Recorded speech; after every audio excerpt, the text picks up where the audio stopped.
का एक शंकर का शिवलिंग भारत की भूमि पर ऐसा भी है जो एक लड़की के नाम से पूजाता है, वो वैनेश्वर महादेव। इस पवित्र भूमि पर प्रदोष, शिवरात्रि, सोमवार तीनों एक ही दिन पड़ रहा है, 27 तारीख को।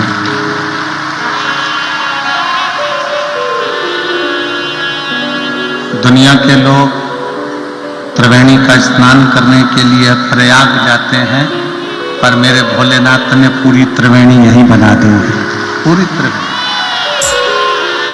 कभी आप लोग सोमनाथ जी जाएं और सोमनाथ जी में कभी आप पहुंचे,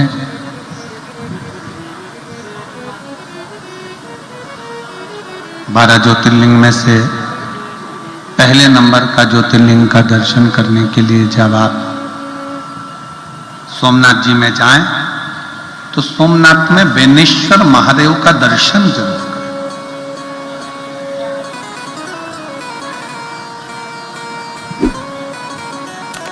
ये उनके लिए है जो कहते हैं कि स्त्री, लड़की शंकर का शिवलिंग का स्पर्श नहीं कर सकती, उनके लिए ये प्रेरणादायक है।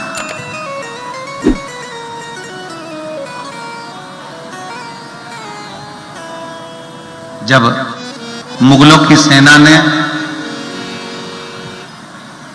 मोहम्मद गजनबी ने सोमनाथ में इतना खजाना देखा तो उसने उस खजाने को लूटने का विचार किया। वहां का एक राजपूत राजा था, बड़ा प्रबल,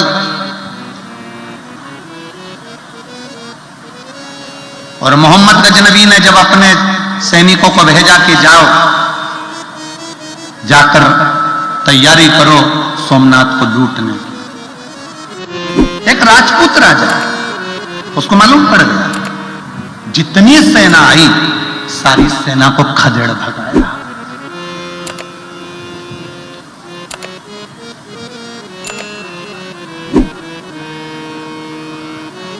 एक राजपूत राजा ने पूरी मोहम्मद गजनबी की सेना को खदेड़ दिया था, अकेले राजा। राजपूत कोई साधारण नहीं होते, एक अकेला राजपूत भी 1,000 सैनिकों पर भारी पड़ गया था। एक अकेला सैनिक भागकर वापिस गजनबी के पास पहुंचे और कहा कि महाराज, वहां तो वो राजा का दबाना, उस राजपूत राजा को दबाना बहुत भारी पड़ रहा है। गजनबी, मोहम्मद गजनबी ने यह विचार करना कि वो राजा दबेगा कैसे। भारत की 3 चीजें बड़ी प्रबल है, भारत की 3 चीजें बड़ी प्रबल है, यह गजनबी भी जानता था। पहले नंबर पर चोटी, भारत में जन्म लेने वाला सनातनी, चाहे वो ब्राह्मण हो, चाहे वो क्षत्रिय हो, चाहे वो वैश्य हो, चाहे वो शूद्र हो, सब चोटी रखते थे, मतलब हम एकजुट रहते थे। गजनबी को समझ में आ गया कि भारत में 3 चीजें भारी है। पहले नंबर पर चोटी, दूसरे नंबर पर रोटी। भारत की भोजन की व्यवस्था बड़ी प्रबल चलती है, भारत की रोटी बड़ी प्रबल होती है। पहले नंबर पर चोटी, दूसरे नंबर पर रोटी और तीसरे नंबर पर भारत की बेटी बड़ी प्रबल होती है, वो युद्ध में अग्रण्य है।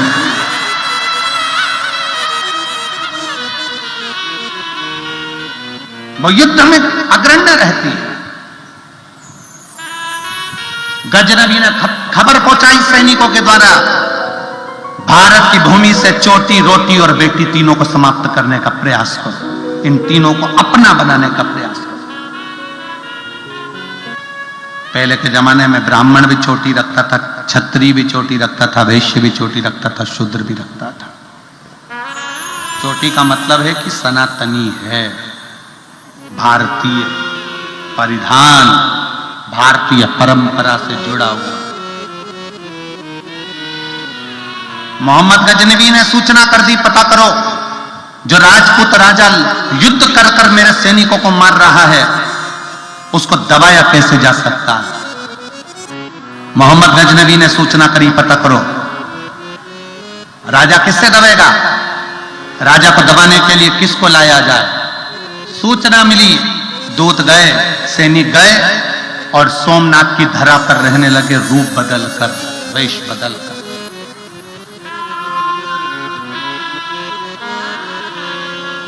वेश बदलकर रहने लगे। क्या देखा, राजपूत राजा की एक लड़की है जिसका नाम है बेनी।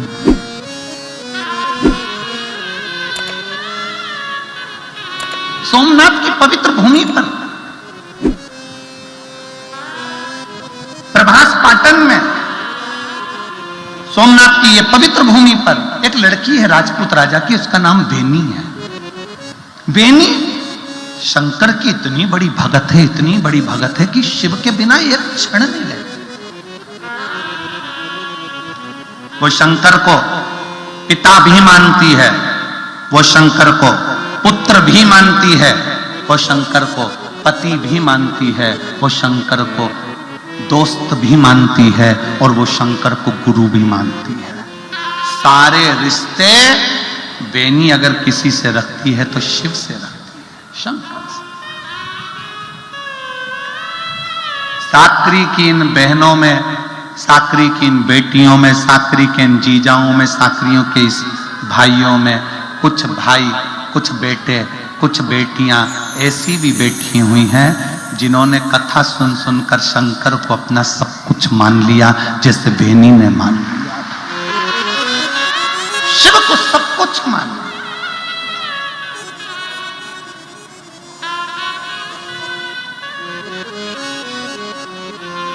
बेनी, राजपूत राजा की लड़की बेनी शंकर को पुत्र मान लेती थी, कभी कभी डांट देती थी शिव जी को।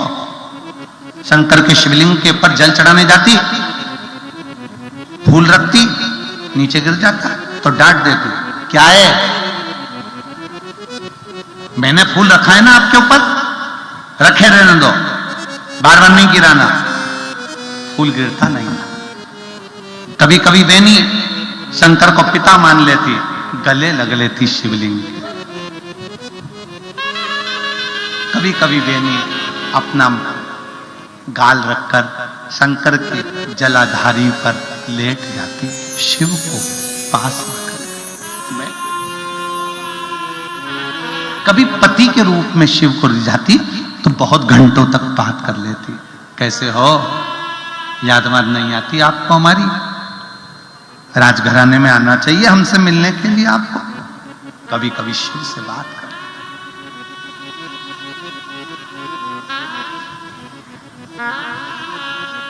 खबर पहुंची मोहम्मद गजनवी के पास, राजा की एक लड़की है, राजपूत राजा की, जिसका नाम बेनी है, बहुत सुंदर है, पर मुझे लगता है थोड़ी सी पागल है। क्यों? एक शंकर के शिवालय में शंकर से झगड़ा भी करती है, प्रेम भी करती है, लड़ती भी है और उसके साथ रहती भी है, पत्थर के शिवलिंग के साथ। हाँ, तो फिर तो पागल। उस मोहम्मद ने, गजनवी के उस युवान ने पांव रखा, एक सखी ने देख लिया और देखकर बेनी से कहा, बेनी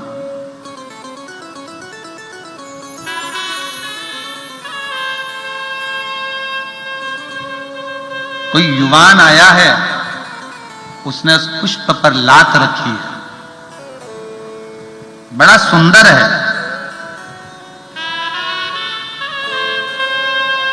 बड़ा सुंदर है, मस्तक पर तिलक भी लगा रखा है।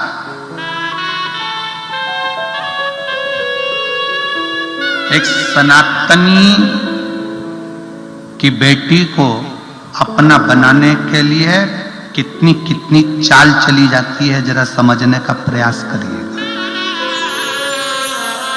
तिलक भी लगाया, चोटी भी बढ़ाई।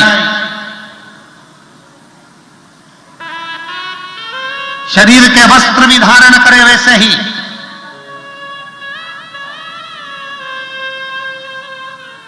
और सखी ने कहा बड़ा सुंदर एक युवराज कोई लड़का पांव रखा है।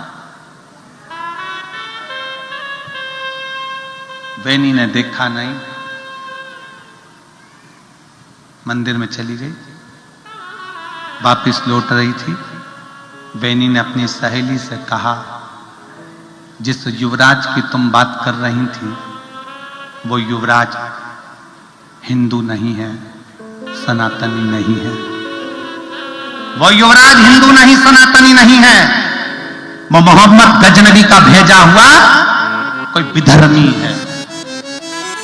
सखी ने कहा तू कैसे कह सकती है बेनी, तू कैसे कह सकती है? उसके सिर पर मैंने तिलक देखा है, उसकी मैंने चोटी देखी है, उसके मैंने परिधान कपड़े देखे हैं, तू कैसे कह सकती है बेनी कि वो सनातनी हिंदू नहीं है? बेनी ने कहा जमीन पर पड़े हुए फूल की पंखड़ियां बता रही है कि उसने उन पंखड़ियों को पांव से कैसा नोचा है। हमारा सनातनी फूल पर भी पांव रखकर चलता है तो ये सोचकर चलता है कि इस फूल में भी परमात्मा बसता है।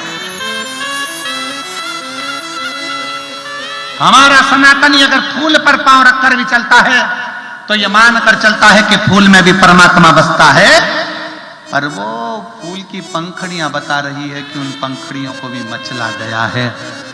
सखी इतना तो सुन रही थी, कटार हेड़ी पास में से अपनी दोनों नेत्रों में उसने कटार चुभोली। बेनी की सहेली ने, बेनी की सखी ने कटार निकालकर अपनी आंखों में चुभोली।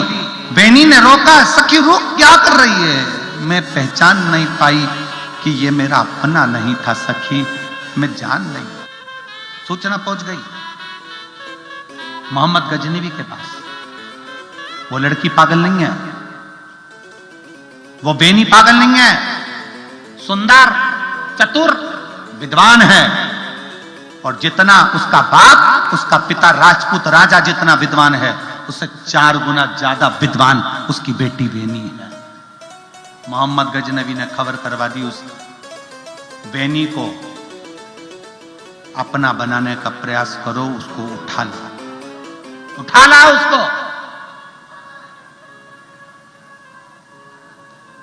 राजा को तो सूचना ही नहीं कि क्या चाल चली जा रही है मेरे राज्य में।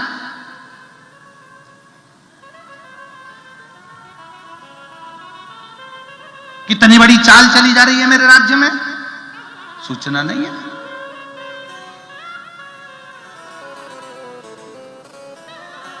बेनी की सहेली ने बता दी आज बहुत बड़ी सेना आई है सोमनाथ में। बेनी को लगा कि वापिस सोमेश्वर नाथ को लूटने के लिए आए होंगे। उनको क्या मालूम कि सोमेश्वर नाथ को नहीं, आज बेनी को लेटने के लिए आए।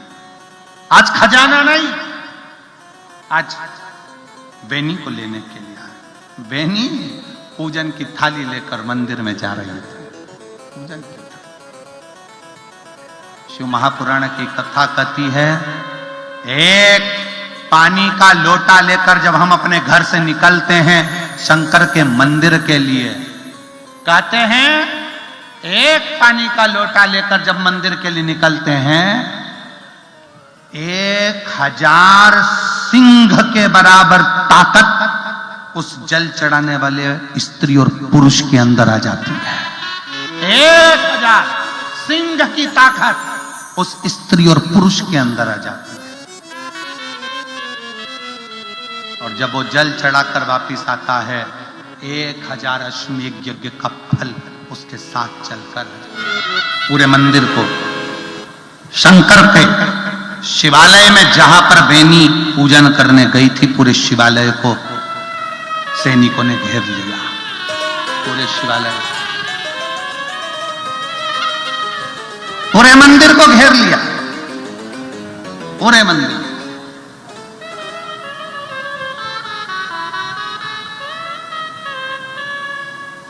धीरे धीरे करते मंदिर के अंदर प्रवेश करने लगे। जूतों की थापों की आवाज बेनी की सहेलियों के कानों में आने लगी। कहा, बेनी, सैनिक आए हैं।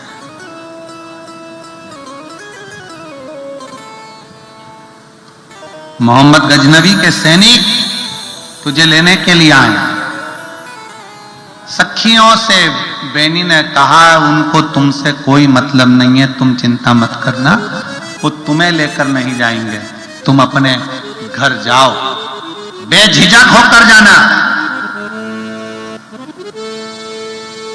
सैनिक पास आते जा रहे थे, बेनी ने अपनी सहेलियों को कह दिया, तुम जाओ, हम बाहर जाएंगे और सैनिकों ने हमको मार दिया तो चिंता मत करो, तुम्हारा बाल बाका नहीं होगा, तुम निकलो यहां से बाहर।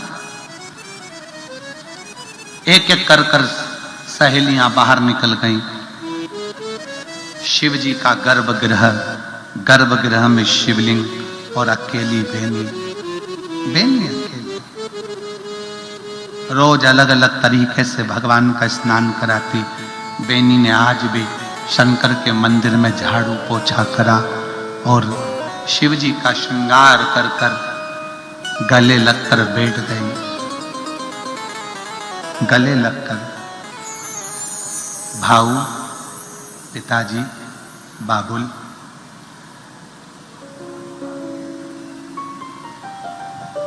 मेरा मन कर रहा है आज मैं अपने बाप के हृदय में जाके बैठ जाऊं।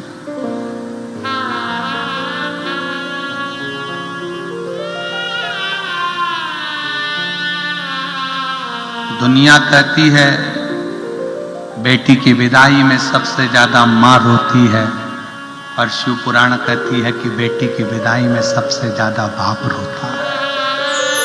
बाप सबसे।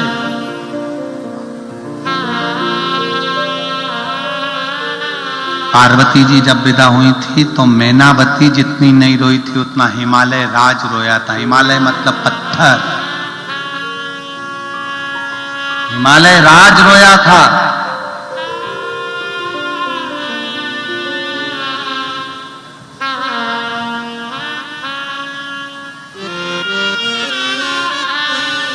एक बात कहें, सब भुलाया जा सकता है पर जिंदगी में एक बेटी अपने बाप को कभी नहीं भुला पाती, कभी नहीं। आज मेरा बाबुल अपने हृदय में मुझे नहीं उठा सकता। मैंने तुझे अपना पिता माना। बाबा बाहर से नहीं खड़े, मैं जाना नहीं चाहता।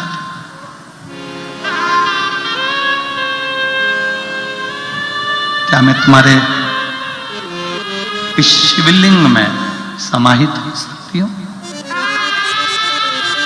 मैं आपके इस शिवलिंग में समा सकती हूं? शिवलिंग में से कोई गर्जना नहीं, कोई आवाज नहीं, कोई शब्द नहीं। बेनी शंकर के शिवलिंग को गले लगाकर रो पड़ी। ए बाबा,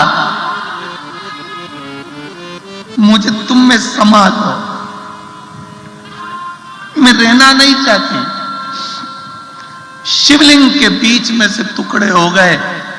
आवाज आई, बेनी समा जा। बेनी कूद गई शिवलिंग के अंदर। एक सैनिक ने चोटी पकड़ ली बेनी की, बेनी की चोटी पकड़ी।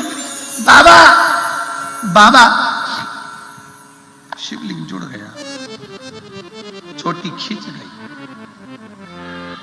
बाहर।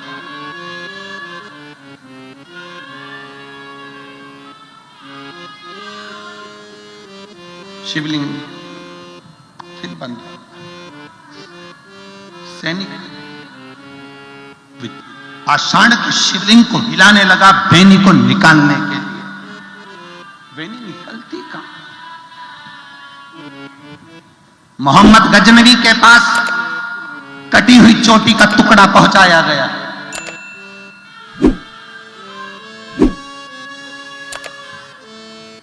कहां है वो लड़की?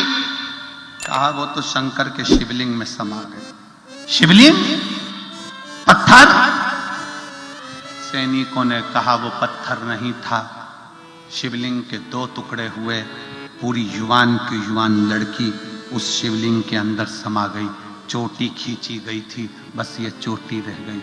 आज भी बेनेश्वर, बेनी के नाम से वो शंकर का शिवलिंग, जिस पे आज भी बेनी की चोटी बनी हुई है और शिवलिंग के टुकड़े हुए हैं जिसमें बेनी समाई थी, भारत की भूमि पर आज भी प्रमाण देती है कि एक लड़की भी शंकर के शिवलिंग के अंदर समा जाती है।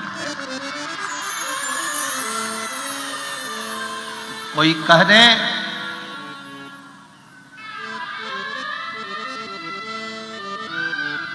मूर्खों से क्या माथा भिड़ाना। जो कहते हैं कि स्त्री शंकर का शिवलिंग का स्पर्श नहीं करती, वो उसको दिखाओ बेनेश्वर महादेव, जिसमें स्त्री ही समाहित हो गई, एक लड़की ही समाहित हो गई।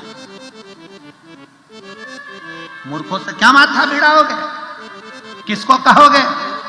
कहने वाले कह देते हैं शंकर की कथा को समझना, शंकर को पहचानने के लिए कजन कितने जन्म लग जाएंगे तब पहचानोगे। और जो लोग इनके कहने में आ जाते हैं कि जल मत पियो, बेलपत्र मत खाओ, जल मत चढ़ाओ, ये मत करो, वो मत करो, इनके कहने में आने से पहले अपने शास्त्रों का बेनी शंकर के शिवलिंग में समा जाती है। उस बेनी के नाम से शंकर जी के शिवलिंग का नाम बेनेश्वर महादेव हो जाता है।